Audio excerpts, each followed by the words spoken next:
Let me tell you a story. It's not a tale from Hollywood. Not something you'll find in the glitz of Netflix drama. But if you listen closely, it'll shake you to your core. It's the story of power gained too young, love turned traitorous, and how a man who ruled a nation became a ghost in his own country. His name was Valentine Strasser.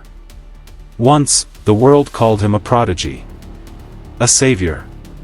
A boy king in military fatigues. But today, he walks the dusty roads of Sierra Leone with a limp, clutching a bottle instead of a baton. The world forgot him. But I didn't. And after hearing this story, neither will you. The year was 1992. Freetown was restless.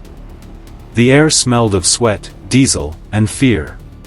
The country was bleeding, economically, morally, spiritually. Corruption had turned Sierra Leone into a carcass, and its vultures wore tailored suits. The government, bloated and blind, had abandoned the people. Soldiers hadn't been paid in months. Rice was scarce. Hope even scarcer. Then came the boy. Valentine Strasser. Barely 25. A captain in the Sierra Leone army. Not a politician. Not a statesman. Just a man with a rifle, a burning sense of justice, and the loyalty of a few hungry comrades. April 29, 1992. They rolled into Freetown in the back of an army truck. Dust clung to their skin. Sweat soaked their uniforms. But their eyes? Their eyes were made of iron. Valentine sat upright, the barrel of his AK-47 resting against his boot, his jaw clenched like a man far older than his years. The city held its breath, State House was unguarded. The president, Joseph Saidu Momo, had already fled. No resistance. No firefight. Just cowardice disguised as retreat. By sunset, the boy with the gun was in charge. And the world took notice. CNN called him the youngest head of state in the world. The BBC scrambled for his biography. Leaders across Africa raised eyebrows. How could a nation fall into the hands of a child? But Valentine wasn't playing dress-up. He addressed the nation in fatigues. No medals. No pomp. Just a voice sharp with anger and certainty. We are tired, he said, of a government that feeds on the people. We are tired of fighting without being paid, of watching our families starve while ministers drive Mercedes. He promised reform. He promised elections. He promised to clean the rot from Sierra Leone's bones. And the people? They cheered. Here was someone who hadn't lived in Swiss villas.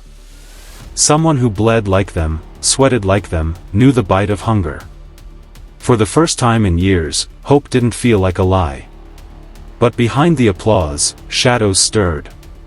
Because power, even when taken in the name of justice, is a drug. And Valentine? He had just taken his first dose. Every ruler needs a queen. And Valentine thought he had found his. Her name was Gloria Strasser. They met in London during a diplomatic reception at the Sierra Leonean High Commission. The room sparkled with polished boots, pressed suits, and champagne that cost more than an average soldier's monthly wage. Valentine was still adjusting to his global spotlight, to the cameras that flashed in his face, to the foreign ministers who now bent slightly at the waist when greeting him. Gloria didn't bend. She stood tall. Slim, radiant, with skin like burnished bronze and eyes that glimmered with defiance. She wasn't impressed by his title. That made her unforgettable. He introduced himself. She smiled and said, "I know who you are. But who are you without the uniform?" That question would haunt him for years.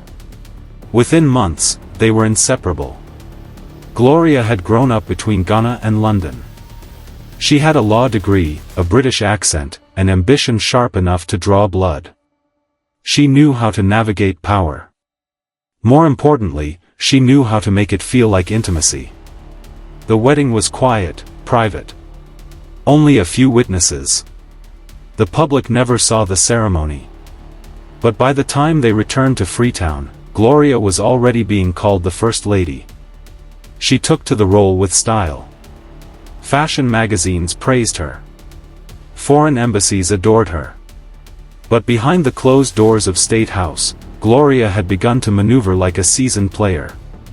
She insisted Valentine create foreign accounts. "You need backup," she said. "In case everything goes south. These men around you, they're loyal only until they're not." At first, he resisted. He wasn't greedy. But Gloria convinced him. She arranged Swiss bankers. She handled the paperwork. "Let me protect what's yours," she'd whisper, brushing her fingers along his collarbone. One by one, millions were wired out of Sierra Leone. Into holdings. Trusts. Untraceable vaults. She became his confidant. His financier. His shadow. But Valentine didn't see the signs. Not when she began traveling more frequently. Not when she stopped attending council meetings. Not even when she avoided his mother's house in Grafton, claiming the roads were too rough. The moment of fracture came quietly. One evening, Valentine found her by the window of their residence, overlooking Freetown's flickering lights. He approached. She didn't turn. "Sometimes," she said, "I wonder if you'll ever stop being a soldier and start being a man." He didn't know how to answer. Their bed grew cold after that. Then came the trip. Gloria said she needed to check on the accounts, smooth out some business details in the UK. She kissed his cheek, boarded a diplomatic jet, and vanished. Weeks passed. Then months. She didn't return. When he called, her number had changed. When he contacted the banks, they required authentication he no longer had. When he demanded answers, he received silence. His queen had not only left. She had taken the entire treasury with her. And Valentine?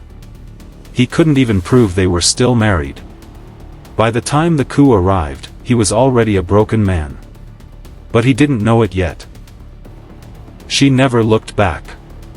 And from a cold apartment in London, he would later sit on a borrowed couch, watching a news segment about African corruption. There she was, smiling politely beside a foreign dignitary, remarried, radiant. The caption read, "Legal Advisor to African Investment Initiative."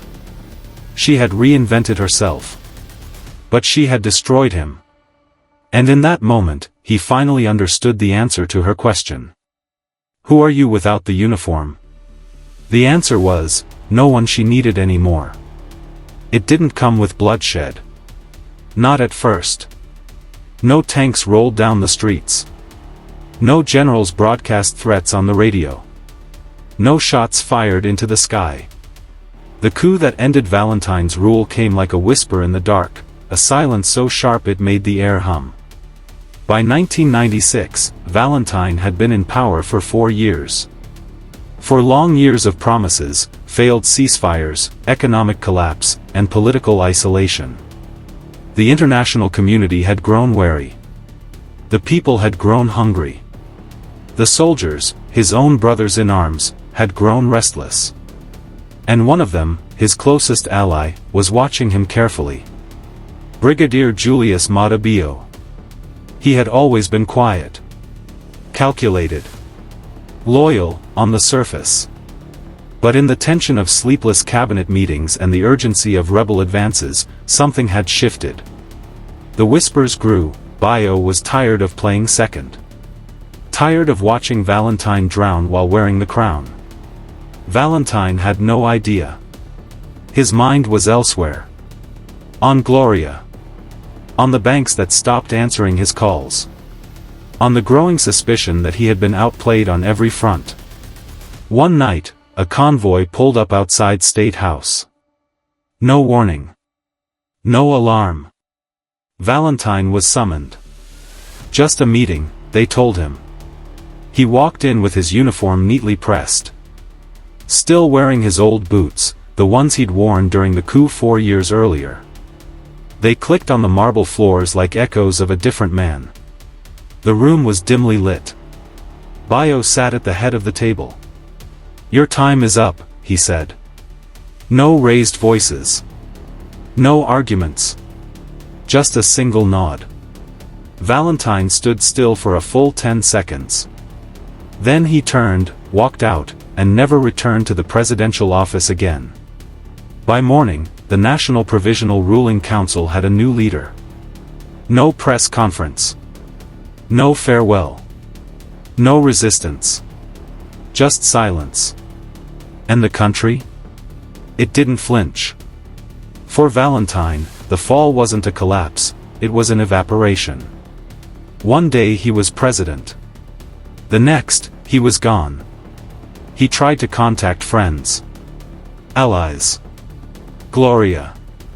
Nothing. His accounts? Locked. His phone? Cut off. His home? Seized. They say he sat on the floor of a guest house, staring at a broken television, watching a broadcast of Bayo shaking hands with foreign diplomats. He looked thinner. Paler. Older.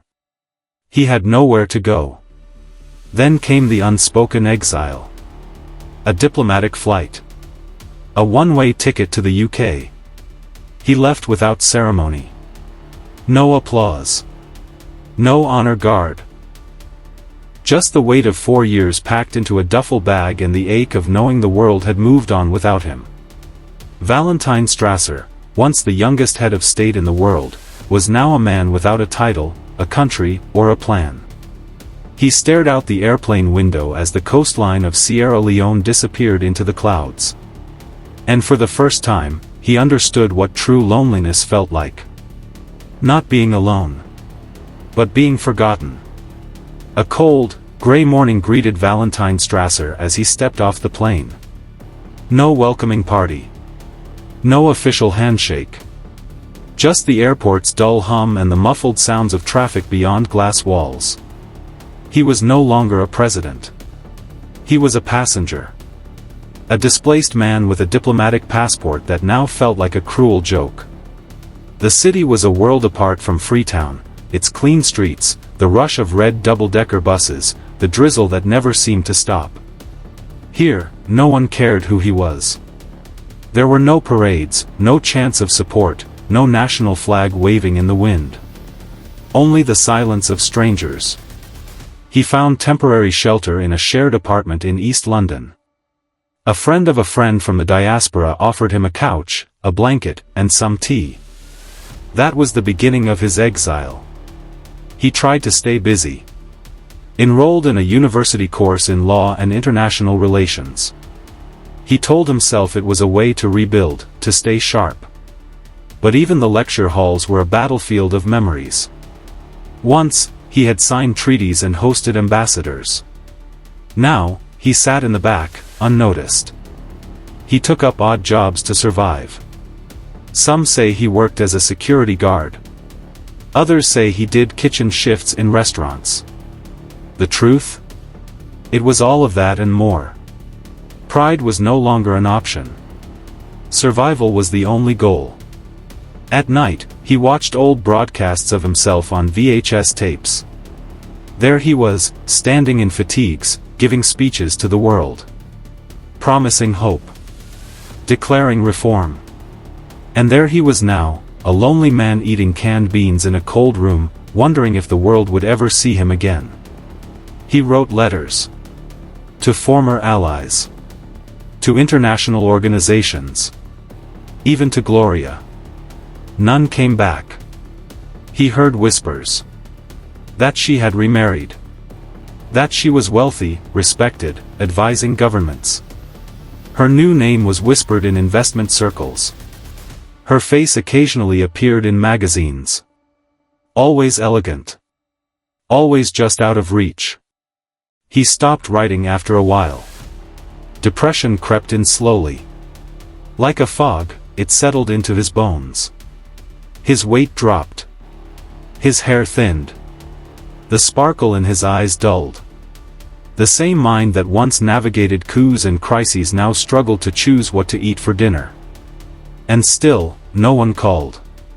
Years passed like pages in a forgotten book. London moved on.